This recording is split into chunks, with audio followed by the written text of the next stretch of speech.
Okay, I'm hooking up the Aquasana UV light, and everything else is pretty self-explanatory, but this was a bit confusing. So I'm going to try and show you how this works.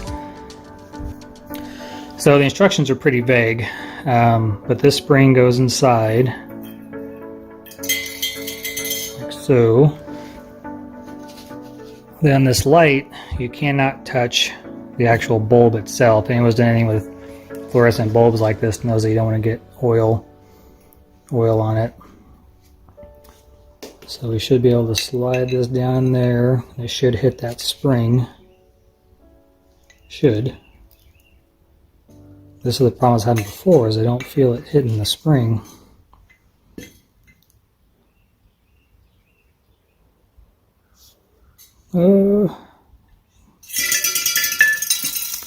Alright, see, that's the problem I had, is now it's down inside there. Now how am I supposed to get it out? This is a very stupid setup. I don't like it at all. Alright, I gotta pause the video while I try and get that out. Okay, let's try this again after I got the bulb and everything out. So this is the quartz sleeve, and the instructions are not very clear on the difference between them. So I thought this was an extra bulb that was sitting in the box, so I decided to take it out and see if it was any longer than the bulb I just spent 10 minutes trying to get out. And it turns out it's this sleeve that they were talking about. So this should slide into there. Okay, I got everything mounted now. So all I've got to do is make my connections. Trying to think what I can do without having to run to the store. I should be able to get this connection done. I should be able to get this connection done to the T and the shutoffs, and get my loop going back around and set it over here, waiting for that last fitting that I need to get. And then I think I'll be pretty much stuck for the day. Okay, things are scooting along nicely.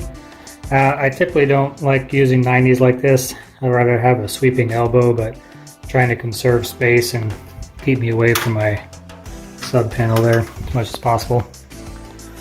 But actually I'm utilizing them a couple places. So this is one of my shutoff valves for the bypass. There's the other one, did a sweeping 90 there. That goes up to the house. Everything here is just dry fit until I get everything done, and then I'll go back through and crimp stuff. Because the problem with these fittings is once you crimp them, they are stuck. It's kind of weird this isn't a 1-inch line. I understand that most houses have a 1-inch service and then they drop down to a 3/4 inch in the house, but it just seems like the whole filter system is 1 inch. It ought to run 1 inch all the way through. You have a 1-inch outlet there, a 1 inch in there, but they only want you to use a 3/4. I can kind of understand that because they actually want the water to flow through a little slower through here, so it sits in the light longer. But still, seems kind of weird.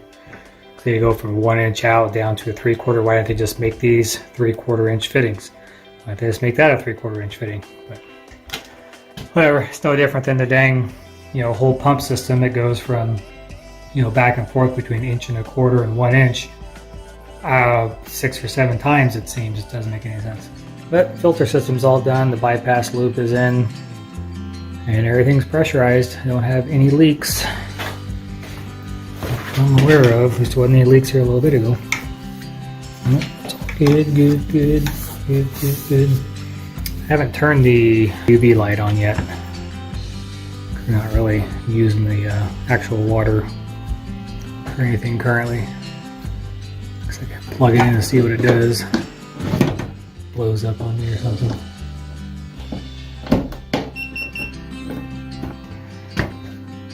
I don't know what that means. Guess I should have read the manual first, huh? So we should have a UV light going inside there now. Don't know. I can't really check it because if I... Oh, actually I guess I can.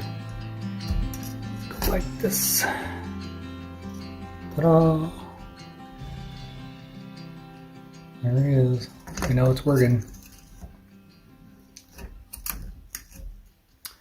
So I have to read and see what this number means here.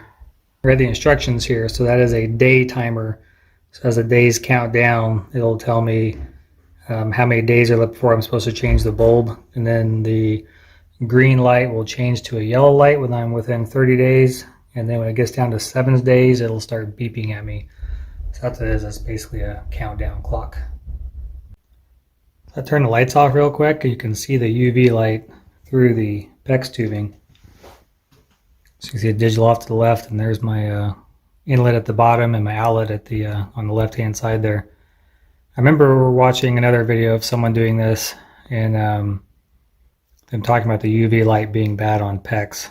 So I'm going to have to research that and see if that's going to be an issue or not, and see if we need to resolve it. So just when I said there were no leaks, I noticed there was a tiny leak right on the bottom of this one. So I went to tighten it, and it made the leak actually worse. So what I'm doing now is just I loosen this up so I can bleed the pressure out so it doesn't spray everywhere. And then I realized that in this system there is no way to relieve pressure from the system. So if you have to change a cartridge here, you're going to shut off that valve, you're going to shut off this valve, but there's still 30 to 50 psi in this little leg right here where the filters are, and there's no way to relieve that pressure. So what I'm going to do is tap in right here. I'll cut that out and probably just put another shark bite fitting in there, and then have a relief valve put in.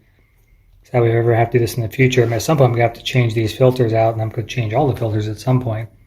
But right now there's no way to relieve the pressure in the line.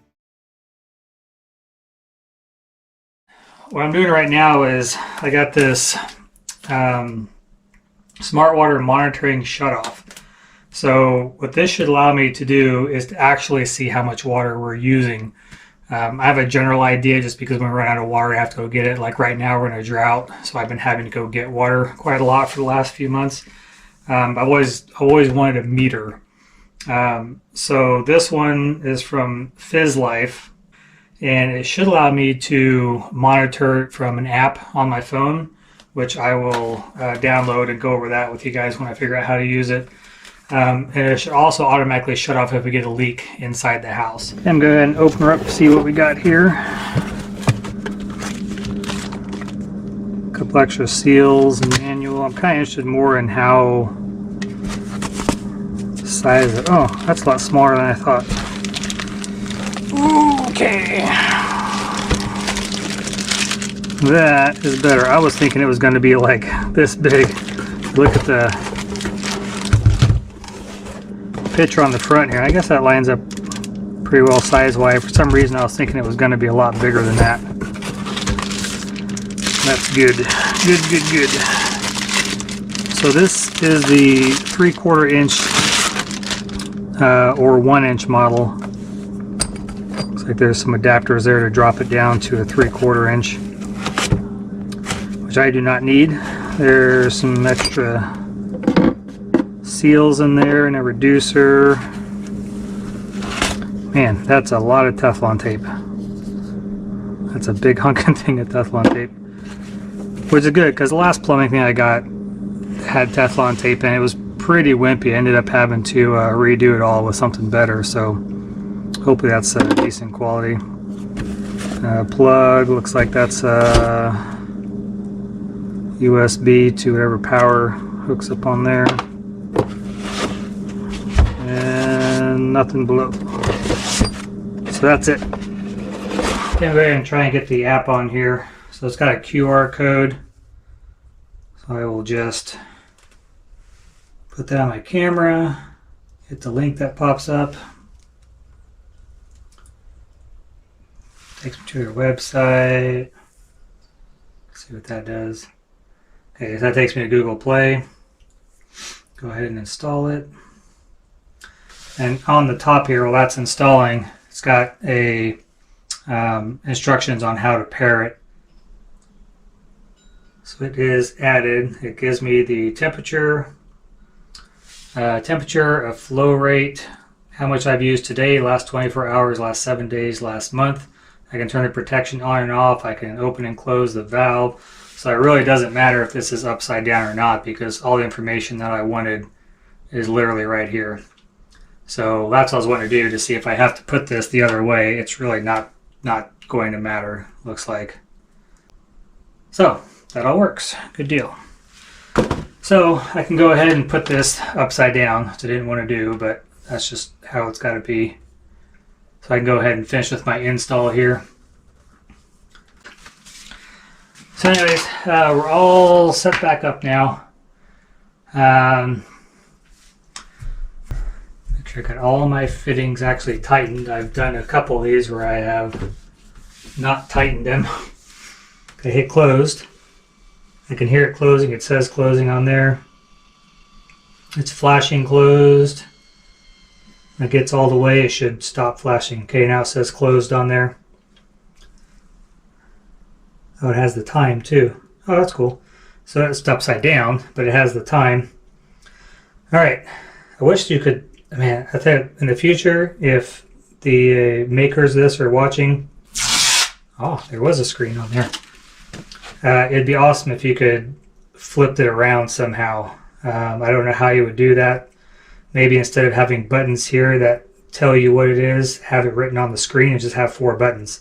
And it has something in the app that rotates this around. So if you're in a situation like mine and the flow is going the other way, you can still make this readable.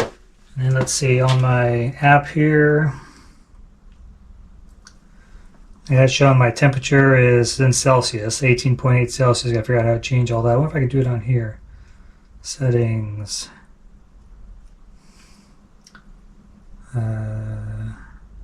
Switch units. Fahrenheit. Gallons. Back. I wonder if I change it on here too. On this, let's see if I go to settings. Oh, it did. It's in gallons. Yeah. So changing on the app automatically changed on there too, so that's really convenient. Okay, I'm going to show you guys the app real quick. It was really easy to install. There was a QR code there in the instructions. There was also one actually on the meter itself, and that took you straight to the Android store so you can download the app. Setting it up was really easy. It was pretty cut and dry. All I have on here is just the smart water monitor. So go ahead and click on that real quick.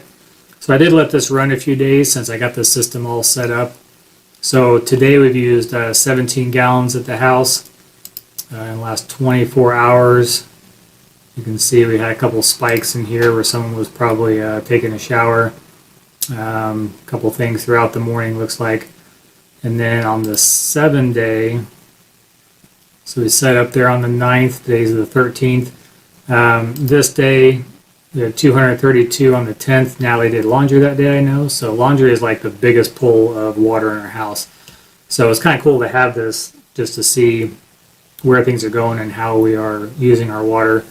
Can't narrow this down to a particular fixture by any means, but I can definitely say, hey, Natalie did laundry on this day. Look at the usage. Or we had guests over, and this is how much extra water we use when we had X amount of guests over.